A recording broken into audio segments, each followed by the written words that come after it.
Sahabatku sekalian, saya akan menyapa Anda dengan salam saya. Assalamualaikum warahmatullahi wabarakatuh. Berjumpa lagi dengan saya Afri Sakti di channel Inspirator Muda Indonesia. Baik sahabat-sahabatku sekalian, pada kesempatan hari ini setelah sekian lama saya tidak memposting video, pada video kali ini saya mencoba keluar dari tema yang sebelumnya ya sahabat-sahabatku sekalian, dimana pada video kali ini saya akan memposting terkait perubahan yang dicetuskan oleh Menteri Pendidikan terkait sistem penerimaan mahasiswa baru di perguruan tinggi negeri.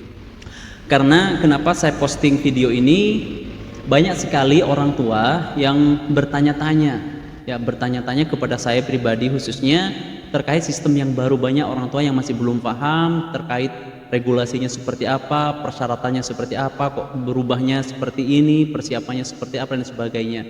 Oleh karena itu saya posting video ini, mungkin saya akan jadikan video ini beberapa bagian ya, biar durasinya tidak terlalu lama. Kalau misalkan dijadikan satu video utuh, sehingga nanti mungkin ada 2 part atau 3 part atau dan seterusnya seperti itu. Baik sahabat-sahabatku sekalian, di sini saya akan coba bacakan dulu ya terkait perubahan di mana Pak Menteri memberikan perubahan terbaru terkait sistem penerimaan mahasiswa baru di perguruan tinggi negeri. Hampir semua sekolah sudah mengadopsi kurikulum merdeka yang dicetuskan oleh Pak Menteri, di mana sudah tidak ada lagi sistem istilah jurusan IPA, IPS ataupun bahasa. Jadi semua siswa bebas berkreasi, bebas menentukan pilihan pelajaran apa yang mau dipilih di sekolah itu. Kurang lebih seperti itu terkait sistem kurikulum merdeka, artinya sudah tidak ada lagi IPA, IPS.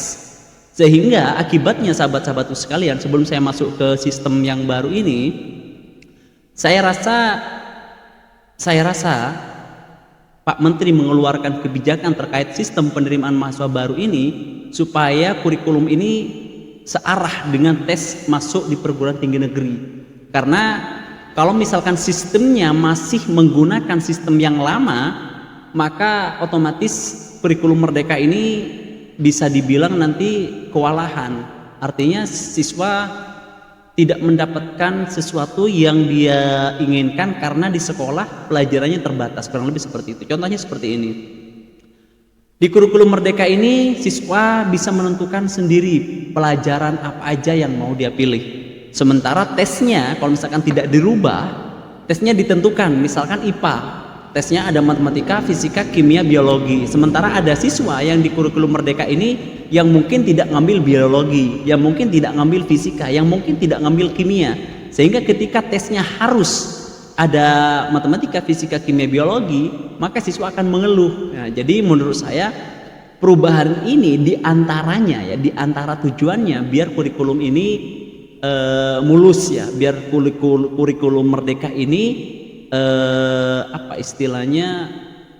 searah dengan tes masuk perguruan tinggi negerinya.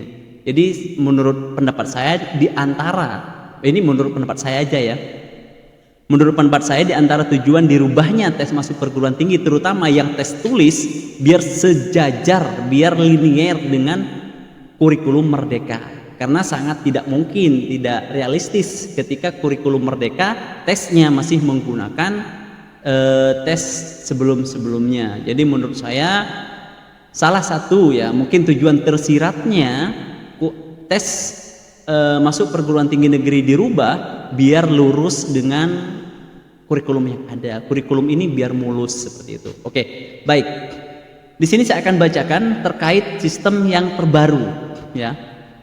Di mana di sini dilansir ya, saya baca dari nasionalkompas.com yang menyatakan bahwa syarat terbaru seleksi masuk perguruan tinggi 2023. Baik. Menteri Pendidikan, Kebudayaan, Riset dan Teknologi Nadiem Makarim mengubah sejumlah syarat masuk perguruan tinggi negeri PTN 2023. Sebagaimana kita ketahui, seleksi masuk perguruan tinggi negeri itu ada 3. Pertama, jalur seleksi nasional masuk perguruan tinggi negeri. yang biasa kita sebut dengan SNMPTN, kemudian ada seleksi bersama masuk perguruan tinggi negeri yang kita sering kenal dengan SBMPTN, yang menggunakan tes, yang tesnya kita sering kenal dengan UTBK atau ujian tulis berbasis komputer. Kemudian ada seleksi mandiri oleh masing-masing PTN. Nah, apa aja yang dirubah? Kita bahas satu persatu. Yang pertama kita bahas dulu terkait SNMPTN. Baik, di sini terkait SNMPTN ya, saya rasa tidak banyak perubahan. Saya rasa tidak banyak perubahan yang signifikan ya. Ya karena dari sebelum-sebelumnya yang namanya SNMPTN itu menggunakan nilai rapot atau prestasi. Sehingga bagi teman-teman yang sekarang kelas 12, perbaiki nilai kalian yang kelas 12 semester 5-nya ini, paling tidak harapan kalian masuk eligible itu lebih besar lagi terkait SNMPTN ini. Jadi menurut saya SNMPTN ini tidak banyak ada perubahan karena tetap menggunakan nilai rapot dan prestasi siswa yang didapatkan, misalkan ada piagam penghargaan dan lain sebagainya. Namun di sini ditegaskan kalau pemberian bobot nilai minimal 50% ya rata-rata rapor seluruh mata pelajaran. Jadi seperti ini teman-teman sekalian. Jadi pada SNMPTN kali ini yang dinilai pertama minimal 50% bobotnya dari nilai keseluruhan pelajaran kalian yang kalian pelajari.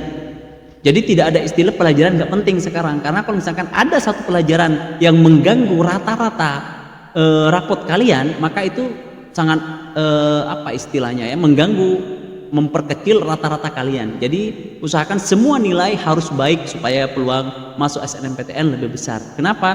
Karena bobot 50% dari penilaiannya adalah nilai rapot kalian semester 1, 2, 3, 4, dan 5. Terus yang kedua, pemberian bobot maksimal 50% untuk komponen penggali minat dan bakat.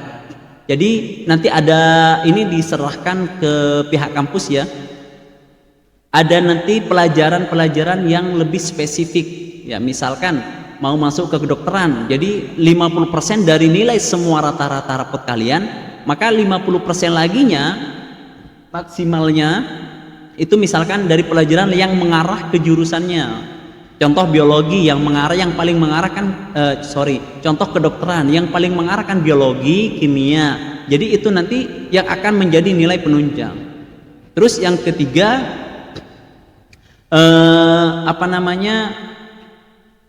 prestasi, misalkan kalian memiliki lomba, memiliki sertifikat dan lain sebagainya, itu sangat mempengaruhi terkait diterima tidaknya di jalur SNMPTN ini, prestasi lomba atau kompetisi dan lain sebagainya. Jadi kalau kalian punya piagam nanti bisa disertakan, dan portofolio terkait program seni dan olahraga.